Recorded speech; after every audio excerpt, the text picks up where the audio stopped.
Bonjour, aujourd'hui j'ai décidé de participer au Draw This in Your Style organisé par Marie Di Marie. C'est sans doute mon artiste préféré du moment. Elle est très active sur Instagram et son style est un savant mélange entre l'art nouveau, le romantisme et le pré-raphaélisme. Si vous avez envie d'aller voir son travail, je vous ai mis son lien en description de cette vidéo.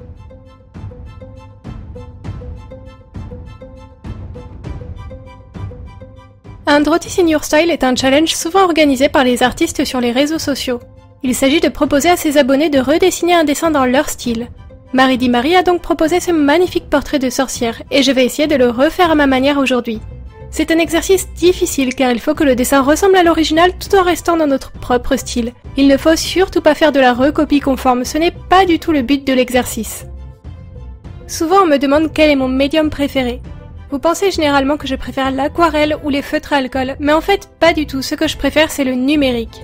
En numérique, on est beaucoup moins contraint techniquement. On peut revenir en arrière, changer les couleurs à tout moment, remettre des couches, modifier chaque petit élément. C'est sans doute la manière la moins stressante de dessiner à mes yeux.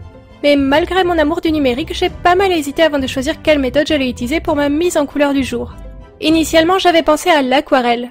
Mais au final, vu les couleurs très particulières du dessin de Marie Di Marie, j'ai décidé de rester sur Procreate. Surtout que je vous réserve une micro-surprise en fin de vidéo. Et elle aurait été compliquée à réaliser au tradi. Alors restez jusqu'au bout si vous êtes curieux. En général, lorsque je travaille en numérique, je commence par faire un brouillon, puis je fais mon ancrage en noir. Et c'est plus facile de s'y retrouver lorsque le brouillon en dessous est d'une autre couleur. Une fois ces deux étapes terminées, je remplis mes aplats de couleurs de manière uniforme. Chaque zone de couleur est placée sur un calque différent, et je vous conseille de toujours faire ça, ça nous facilite beaucoup le travail par la suite. Pour réaliser les ombrages d'une zone de couleur, je crée un nouveau calque au-dessus de celui qui m'intéresse et je lui mets l'option masque d'écrêtage. Grâce à cette option, vous allez pouvoir colorer sur votre nouveau calque sans dépasser les bordures de la zone de celui du dessous. Pour mes ombres, j'aime bien utiliser un pinceau doux, que vous pouvez retrouver dans l'onglet Aérographie de Procreate. Utiliser un pinceau comme celui-là vous permet de faire des transitions douces et de jolis dégradés. Mais libre à vous de faire des ombres plus tranchées si ça correspond mieux à votre style. Je commence toujours par définir les zones d'ombre, et je réalise les zones de lumière à la fin. Ce n'est pas obligatoire évidemment, mais j'ai pris cette habitude et elle me convient très bien. Sachez que chaque zone d'ombre et chaque zone de lumière sont réalisées sur un calque différent. Et à chaque fois, j'ai ajouté l'option masque d'écrêtage. Honnêtement, c'est sans doute l'option que j'utilise le plus souvent sur Procreate. Au cours de cette mise en couleur, vous allez voir que j'ai parfois activé ou désactivé certains calques, comme celui des yeux au moment de mettre en couleur ma peau. Ce n'est pas quelque chose que je fais d'habitude, mais là c'est spécifiquement lié à la petite surprise que je vous prépare. D'ailleurs, en parlant de la peau, j'ai vraiment essayé de récupérer directement les mêmes couleurs que Maria avait utilisées sur son dessin. Je trouve que la peau de son dessin est l'un des éléments les plus marquants du portrait, et j'ai vraiment essayé d'y rester assez fidèle. J'ai aussi essayé de garder autant que possible le placement des ombres, et c'était assez intéressant à faire parce qu'habituellement je réalise des ombrages un peu moins complexes. Mais c'est quelque chose que j'aimerais beaucoup travailler prochainement. J'aimerais par exemple dessiner une série de portraits éclairés par des lumières colorées, roses ou bleues, voire même les deux à la fois. J'y pense depuis un moment, alors ça ne devrait sans doute plus tarder à arriver en vidéo.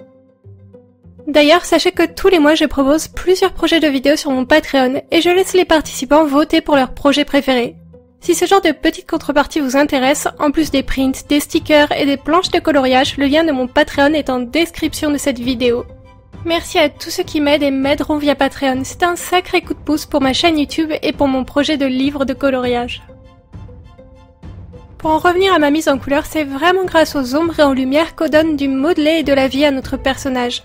Il faut vraiment faire attention à rester le plus cohérent et réaliste possible avec les ombres. Il est parfois dur d'imaginer exactement comment tombe la lumière, mais il faut au moins essayer de rester constant. Si on fait venir la lumière de la droite sur le visage, il faut faire pareil sur toutes les autres zones de notre dessin. Je trouve d'ailleurs que les jeux d'ombre et de lumière sont aussi indispensables sur les petits éléments, comme les lèvres ou les yeux.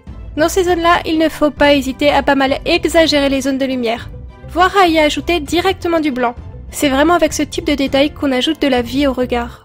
D'ailleurs pour les yeux, il ne faut pas oublier d'ajouter l'ombre de la paupière qu'on oublie souvent. En l'ajoutant dans le blanc des yeux et au-dessus de l'iris, ça donne un regard plus profond et plus intense. Et il ne faut pas s'en priver. Plus il y a d'émotions qui passeront dans votre dessin, plus vous en serez satisfait. En général, je n'aime pas trop me filmer directement lorsque je dessine sur mon iPad à cause des reflets de lumière.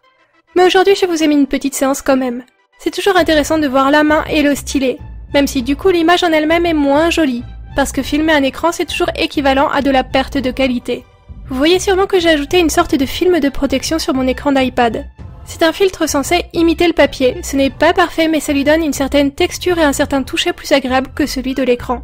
Je vous ai mis le lien de celui que j'utilise en description de cette vidéo parce qu'on me pose souvent la question, alors j'espère pouvoir vous aider. Ma mise en couleur est presque terminée, il est temps de vous parler de ma petite surprise. Lorsque j'ai commencé ce dessin, je me suis dit que j'avais très envie de légèrement l'animer. Quelque chose de très basique, comme ouvrir et fermer les yeux par exemple. L'animation ça peut prendre un temps fou et je n'en fais jamais, alors je ne voulais pas être trop ambitieuse.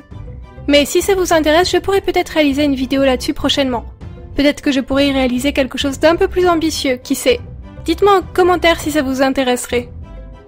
Pour pouvoir réaliser mon animation, j'ai décidé de passer par mon logiciel de montage vidéo. J'ai d'abord enregistré plusieurs versions de mon dessin, avec les yeux plus ou moins fermés ou la bouche plus ou moins ouverte. J'ai dû dessiner directement ces variations, mais pour des détails comme ça ne m'a pas pris trop de temps. Mais si j'avais dû faire bouger le visage directement, ça aurait été bien plus compliqué. Dans le cas présent, j'ai heureusement pu garder la base principale de mon dessin. Une fois toutes les versions du dessin dessinées et enregistrées, je les ai importées sur Power Director. Je les ai disposées de manière logique et je leur ai accordé un temps différent pour essayer d'obtenir un résultat assez fluide. J'ai dû réaliser plusieurs essais pour obtenir quelque chose de sympa. Bien sûr, je vous ai prévenu que ça allait rester minimaliste, mais je trouve ça plutôt chouette. D'ailleurs, j'ai fait exactement la même chose pour l'intro de mes vidéos avec ma petite Minuit qui fait un clin d'œil. Et j'aimerais beaucoup réaliser une intro animée plus complexe. Peut-être que ça pourrait être le sujet de cette fameuse vidéo animation. En attendant, je vous remercie d'avoir regardé cette vidéo jusqu'au bout. Sachez que je suis en ce moment en live sur Twitch et ce jusqu'à 20 h. Le lien est en description de cette vidéo, n'hésitez pas à venir nous rejoindre. Et j'ai aussi hâte de lire vos commentaires sur cette vidéo. Dites-moi ce que vous avez pensé de mon petit dessin du jour et de son animation. À bientôt!